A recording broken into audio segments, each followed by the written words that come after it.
Putting a hood on a person who is having a psychotic break may be one of the worst moves one can make.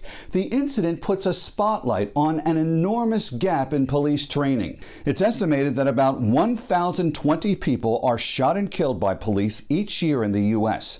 About 1 out of every 4 incidents involves someone with a mental illness.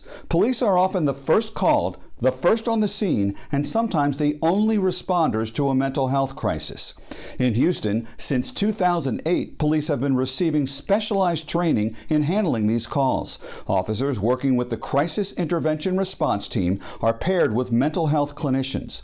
The goal is first to make sure no one gets hurt, and second, to divert the mentally ill away from a jail cell and toward psychiatric treatment. What we see in Houston can be a model for police departments throughout the U.S.